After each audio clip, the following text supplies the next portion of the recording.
আজকের রেসিপিতে থাকতেছে প্রেসার কুকারে রান্না করলে কিভাবে স্বাদ এবং টেস্ট ঠিকঠাক থাকবে। হ্যালো এভরিওয়ান, আসসালামু আলাইকুম। প্রেসার কুকারের মধ্যে সব মাংসগুলো ধুয়ে পরিষ্কার করে নিয়েছি। এখন সবগুলো উপকরণ দিয়ে দেওয়া হবে।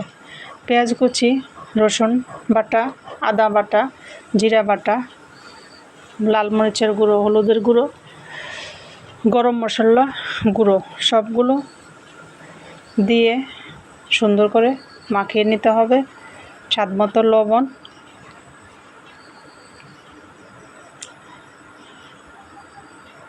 সব কিছু উপকরণ দিয়ে হলুদের গুঁড়ো দিয়ে দিয়েছি, লাল মরিচের গুঁড়ো 1 চামচের মতো। সব উপকরণ দিয়ে ভালোভাবে মিশিয়ে নিতে হবে। এখন প্রেসার কুকারে রান্না করলে স্বাদ নষ্ট হয়ে যায়, বেশি সিদ্ধ হয়ে যায়। এটার জন্য প্রেসার কুকারে 3টা বেশি ডাক, প্রেসার কুকারে যে চাউন 3টার বেশি চাউন দিতে যাবেন না, তাইলে স্বাদ নষ্ট হবে। প্রেসার কুকারের কাজ হলো শক্ত মাংসগুলোকে একদম তাড়াতাড়ি সিদ্ধ করে ফেলা। এখন আমরা 2টা ডাক দিয়ে নামিয়ে ফেলতে পারি। নামিয়ে ফেললে ঢাকনা খুলে আবারও চুলায় দিয়ে কয়েকটা বলক দিলেই ঢাকনা খুলে সিদ্ধ হয়ে যাবে বা ঠিকঠাক হবে। কিন্তু এর বেশি দিতে গেলেই তরকারির নষ্টটা হয়, স্বাদ কমে যায়। এখন এত রান্না আমাদের মাংসগুলো সিদ্ধ হয়ে গিয়েছে। এখন আমরা এক সাইডে মাংসগুলো রেখে আলুগুলো ভেজে নিব।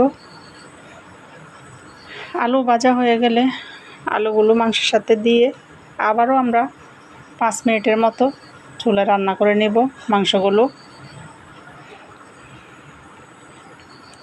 এই তো আমার মাংসগুলো আমরা 2 ডাক দেওয়ার পরেই 3 ডাক দেওয়ার পরেই সুন্দরভাবে সিদ্ধ হয়েছে এবং স্বাদ, গন্ধ, কালার সব কিছুই ঠিকঠাক আছে।